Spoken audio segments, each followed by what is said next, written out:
पति की लाश पड़ी हुई थी और मेरी सास ने मुझे मारकर घर से निकाल दिया। मैं रोती हुई जा रही थी कि अचानक मेरी नज़र एक औरत पर पड़ी जो गोद में बच्चा उठाए चिल्ला रही थी, कोई मेरी मदद करो वरना बच्चा मर जाएगा। मेरे पास उस वक्त 2000 का नोट था।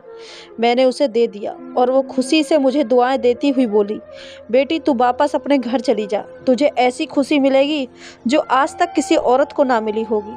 मैं हैरान हुई कि भला मुझे क्या मिल सकता है, पर उस औरत की बात सुनकर मैं वापस अपने ससुराल आई। जैसे ही मेरी नज़र मेरे पति की लाश पर पड़ी तो मेरे सर पर आसमान टूट पड़ा। मेरे पति आज रोज से जल्द ही अपने काम से घर आ गए थे। मैंने उनसे कहा, जल्दी से नहा लो, तब तक मैं खाना लगा देती हूँ। मैं और मेरी सास खाना खा चुके थे, सिर्फ मेरे पति ही बचे थे। मैं किचन में गई और जल्दी से फ्रिज खोला तो दोपहर की बची हुई सब्जी थी। मैंने जल्दी से गर्म किया और साथ में ताज़ी रोटियां भी बना ली। उसके बाद मैंने चूल्हे पर चाय के लिए पानी चढ़ाया, क्योंकि हम सबकी आदत थी खाने के तुरंत बाद हम चाय पीते थे। मैं खाना लेकर बाहर आई। मेरे पति और सास चौकी पर बैठे हुए थे। पहले खाना लाकर अपने पति के सामने रख दिया। वो खाना खाने लगे। हम सबके चेहरे पर खामोशी थी, जबकि मेरी सास के चेहरे पर एक अजीब सी मुस्कुराहट थी जो मुझे कुछ गलत होने का संदेश दे रही थी। लेकिन मैंने इस ख्याल को झटक दिया। मैं नहीं जानती थी कि मेरी जिंदगी के आगे कौन सा तूफान आने वाला है। कर किचन में आई तो देखा चाय बन चुकी थी। मैंने चाय कप में छानी और ट्रे उठाकर बाहर निकल गई, लेकिन आगे का मंजर देखकर मेरे हाथ से ट्रे नीचे गिर गई। मुझे लगा जैसे किसी ने मेरी जान निकाल दी हो। मेरे पति चौकी पर लेटे हुए थे और जोर जोर से अपना सीना मसल रहे थे। मेरी सास घबराकर उनके हाथ पैर मल रही थी और साथ साथ कह रही थी, क्या हुआ अमित, तुझे क्या हुआ, कुछ तो बता। मेरी सास चिल्ला चिल्ला कर रो रही थी। उनकी हालत देखकर मैं भागते हुए अपने पति के पास आई और उन्हें देखकर मैं भी चिल्लाने लगी। मेरे पति का सारा जिस्म नीला पड़ गया और उनके मुंह से सफ़ेद झाग निकल रही थी। वह अपना गला पकड़कर बिन पानी मछली की तरह तड़प रहे थे। इससे पहले मैं कुछ समझती या किसी को मदद के लिए बुलाती कि अचानक मेरे पति का जिस्म सूखकर कांटा हो गया और उनकी आंखों की पुतलियां भी बेजान हो गईं। कुछ मिनट में मेरी पूरी दुनिया खत्म हो चुकी थी। मेरे पति मुझे अपनी माँ को अकेला छोड़कर इस दुनिया से जा चुके थे। मेरे सब कुछ मेरे पति ही थे। उनकी इस तरह अचानक मौत ने मुझे दहला कर रख दिया। मैं बिल्कुल खाली हाथ रह गई थी। उनके अलावा मेरे आगे पीछे कोई नहीं था। हमारे घर का शोर सुनकर पड़ोसी और मोहल्ले वाले भी हमारे घर आ चुके थे और आगे का मंजर देखकर वो भी हैरान हो गए। अचानक मुझे अपने आसपास घुटन का एहसास हुआ और मेरी आंखों के सामने अंधेरा छा गया।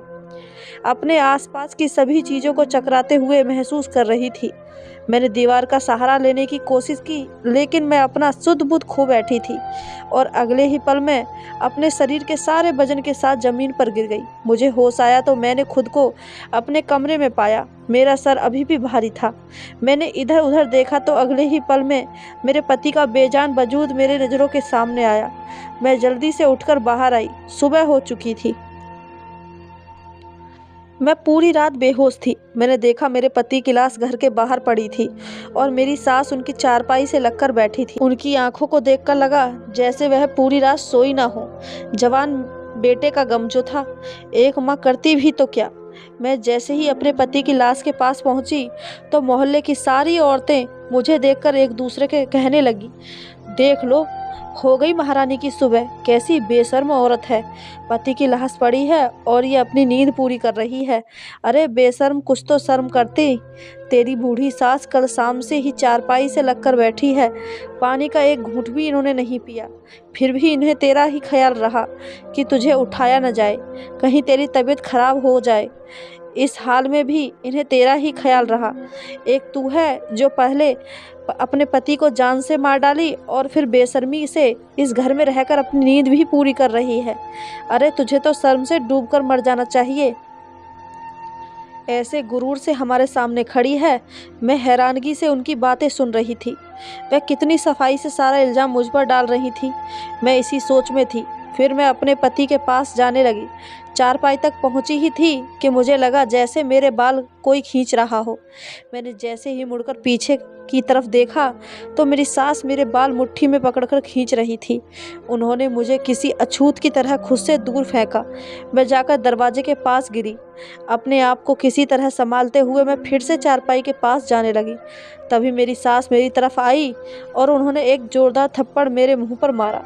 मेरा मुंह लाल हो गया, गाल सूज गए और होठ फट गया और खून बहने लगा।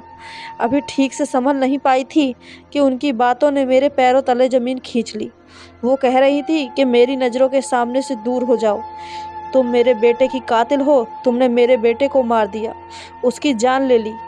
जब से मेरे बेटे की ज़िंदगी में आई है, उसकी ज़िंदगी नर्क से भी बदतर बना रखी है। फिर भी तेरे कलेजे में ठंडक नहीं पड़ी कि तूने उसकी जान ले ली। मैंने उनके आगे हाथ जोड़कर कहा, मैंने कुछ नहीं किया, मैंने उनकी जान नहीं ली। मैं ऐसा क्यों करूँगी भला? वे मेरे पति थे। आप मुझे उनके पास जाने से ना रोकें। लेकिन मेरी सास पर मेरी किसी बात का असर नहीं हुआ। उन्होंने मुझे बाजू से पकड़कर गेट के बाहर ले जाकर धक्के मार मुझे बाहर निकाल दिया। मेरे ऊपर विपत्ति का पहाड़ टूट पड़ा। एक तो पति के जुदाई और दूसरा घर से बेघर हो गई थी। मैं गेट के साथ लगकर रोने लगी। मैं काफ़ी देर तक वहीं पर खड़ी रही, लेकिन अंदर वाले सब पत्थर दिल हो चुके थे। टूटे हुए दिल के साथ सड़क पर चलने लगी। मेरा और कोई ठिकाना नहीं था। जाती तो और कहाँ जाती।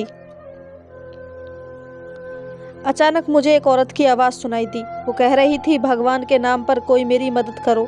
मेरा बच्चा 2 दिन से भूखा है, कोई तो मेरी मदद करो, कोई मुझ पर रहम करो। मैंने देखा मेरी साड़ी के आंचल में उस वक्त मेरे पास 2000 का नोट है। मैंने नोट उस औरत को दे दिया।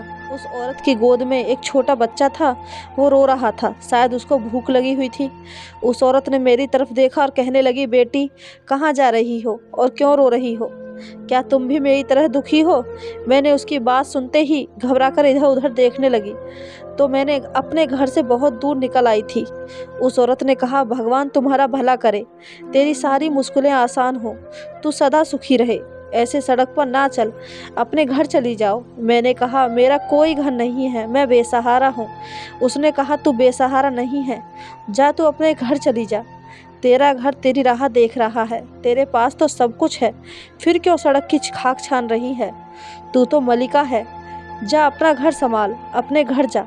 वहाँ तुझे ऐसी खुशी मिलेगी कि तूने कभी सपने में भी नहीं सोची होगी। मैं बड़ी हैरान हुई कि उस घर में तो मेरे जवान पति की मौत हो गई है, मेरी पूरी दुनिया लुट चुकी है। भला वहाँ मुझे कौन सी खुशी मिल सकती है? हालात के आगे मजबूर होकर मैं अपने घर की तरफ जाने लगी और सोचा, जाकर देखूं तो सही कौन सी खुशी मिलने वाली है। और खुशी नहीं भी मिली तो एक बार फिर से मैं अपनी सास के पैरों में गिर जाऊंगी। हो सकता है कि उनको मुझ पर रहम आ जाए और वो आखिरी बार मुझे अपने पति से मिलने दें। इतने में मैं घर के दरवाजे तक आ चुकी थी। मैंने देखा दरवाज़ा अंदर से बंद नहीं था।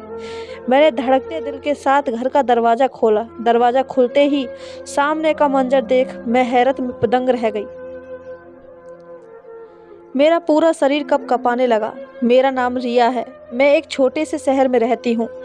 मेरे साथ मेरे पति और मेरी सास रहती है। अभी मेरी उम्र 30 साल है। ये बात उस वक्त की है जब मैं 22 साल की थी। शहर के सबसे अच्छे कॉलेज में पढ़ा करती थी। मुझे पढ़ाई में कुछ खास दिलचस्पी नहीं थी, लेकिन पापा की सख्ती की वजह से मजबूरी में पढ़ रही थी। मेरे पिता एक मशहूर बिजनेसमैन थे, लेकिन उनका रवैया हमारे प्रति शुरू से ही काफ़ी सख्त था। मैंने अपनी पूरी ज़िंदगी में उन्हें कभी मुस्कुराते हुए नहीं देखा था। वे हर वक्त गुस्से में रहते। ऐसा नहीं था कि इसकी कोई वजह थी, वह स्वभाव से ही ऐसे थे। मैं उनकी इकलौती बेटी थी, लेकिन फिर भी उन्होंने मुझसे कभी प्यार से बात नहीं की। वो मेरी हर छोटी बड़ी ज़रूरतों का ख्याल रखते थे, लेकिन मैं उनके गुस्से से परेशान थी। मैं और मेरी माँ हमेशा फूंक फूंक कर ही कदम रखते थे और इस चीज़ का ख्याल रखते कि कोई भी बात उनकी मर्ज़ी के खिलाफ़ ना हो। मेरी माँ भी पढ़ी लिखी और समझदार थी। मुझे मेरे पापा के रवैये ने अपने घर वालों से दूर कर दिया था। हद से ज़्यादा सख्ती भी इंसान को अपनों से दूर करती है। मेरे साथ भी कुछ ऐसा ही हुआ। उस दिन जब मैं कॉलेज से घर आई तो मेरे पापा के बिजनेस पार्टनर अपनी फैमिली के साथ हमारे ड्राइंग रूम में बैठे हुए थे।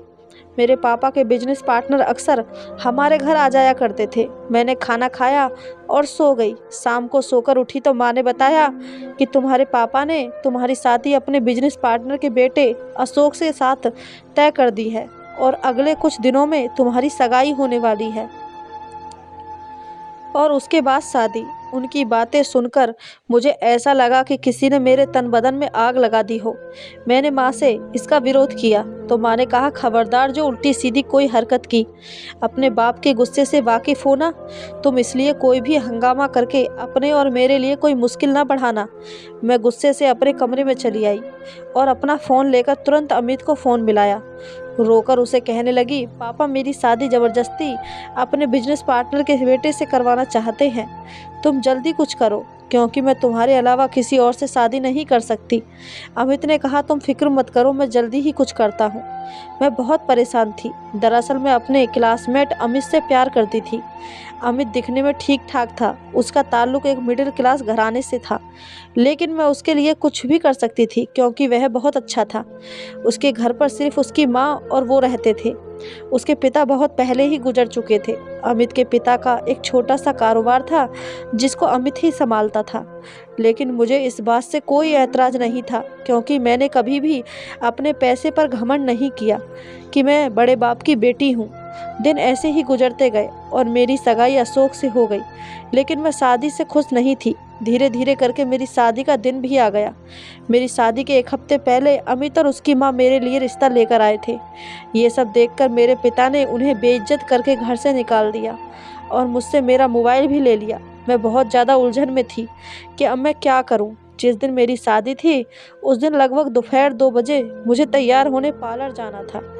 माँ ने मेरी सहेली को मेरे साथ भेजते हुए कहा, टाइम से घर आ जाना। मैंने सहमति में अपना सर हिला दिया और दोनों सहेलियां गाड़ी में बैठकर पार्लर जाने के लिए निकल गईं। मैंने जल्दी से अपनी सहेली के हाथ से मोबाइल लिया और तुरंत अमित के पास फ़ोन मिलाया। अमित ने पहले बहुत नाराज़गी जताई। तुम्हारे पापा ने हमारे साथ अच्छा नहीं किया, उन्हें मेरी माँ की बेइज्जती नहीं करनी चाहिए थी, लेकिन फिर भी मैं तुम्हारी खातिर सब कुछ भुला देता हूँ। तुम मुझे बताओ कि अब मुझे करना क्या है।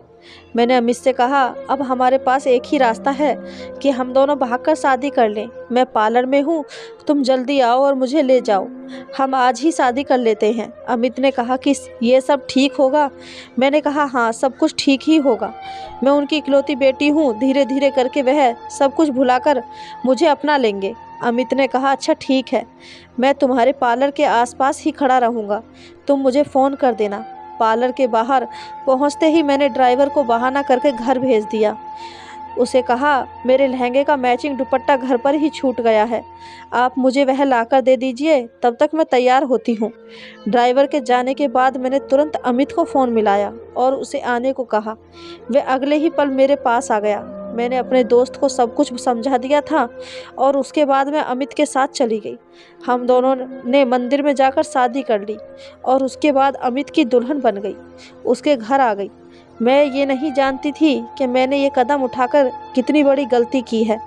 उधर जैसे ही मेरे माँ बाप को मेरे लापता होने की खबर मिली तो उनके सिर पर आसमान टूट पड़ा। उन्होंने कभी सोचा भी नहीं था कि मैं ऐसा भी कुछ कर सकती हूँ। मेरे घर तो कयामत आ गई थी। मेरे पापा उसी वक्त मुझे जान से मारने के लिए निकले, लेकिन माँ ने उनके पैर पकड़कर कहा, इतना गुस्सा मत करिए, वह हमारी इकलौती बेटी है। भले ही आप उसे माफ़ ना करें, लेकिन उसे छोड़ दें, उसके साथ ऐसा कुछ ना करें। माँ के लाख समझाने पर पापा किसी तरह मान गए। अमित के घर आए मुझे 1 हफ्ता हो गया था, लेकिन मेरे मायके में खामोशी थी। मैं ये ना समझ सकी कि तूफान के आने के पहले हर तरफ खामोशी ही होती है। मैं सुकून से अपने ससुराल में ज़िंदगी गुजार रही थी। मेरी सास बहुत अच्छी थी, ज़िंदगी बहुत अच्छे से गुजर रही थी। मैंने अपनी पढ़ाई छोड़ दी, लेकिन अमित ने अपनी पढ़ाई जारी रखी और साथ साथ वह अपना काम भी करते थे। मेरी सास आस पड़ोस के कपड़े सिलाई करती थी। मैंने भी उनके साथ रहते रहते सिलाई सीख ली थी। मेरे ससुराल वालों की स्थिति बहुत अच्छी नहीं थी। मुझे शुरू में परेशानी हुई, लेकिन धीरे धीरे मैं यहाँ एडजस्ट हो गई थी। इसी तरह हमारी शादी को 6 महीने गुजर गए। मुझे महसूस हुआ कि मेरी सास का रवैया मेरे साथ कुछ अजीब सा होता जा रहा है। वह बार बार मुझसे कहती थी कि तुम्हें अपने माँ बाप से मिलने चले जाना चाहिए, क्योंकि तुम उनकी इकलौती बेटी हो, वह तुम्हें याद करते होंगे और अब तक तो उन लोगों ने तुम्हें माफ़ भी कर दिया होगा। लेकिन मेरे अंदर इतनी हिम्मत नहीं थी कि मैं अपने बाप के गुस्से का सामना कर पाती। उनकी बातों पर मैं हर बार कोई न कोई बहाना करके टाल देती। दिन गुजरते जा रहे थे। अमित का रवैया भी मेरे प्रति कुछ अजीब सा होता जा रहा था। मैं उनसे उनके रवैये के बारे में पूछना चाहती थी, फिर सोचा हो सकता है काम का प्रेशर ज़्यादा हो इसलिए परेशान हो। हर रोज़ की तरह अमित नाश्ता करके अपने काम पर चले गए थे। पीछे से मैंने अपने सारे काम निपटाए और सुकून से बैठ गई, क्योंकि अब मेरे पति को घर रात को ही आना था। कुछ देर बाद मैंने दोपहर का खाना बनाया और फिर मैंने और मेरी सास ने खाना खा लिया।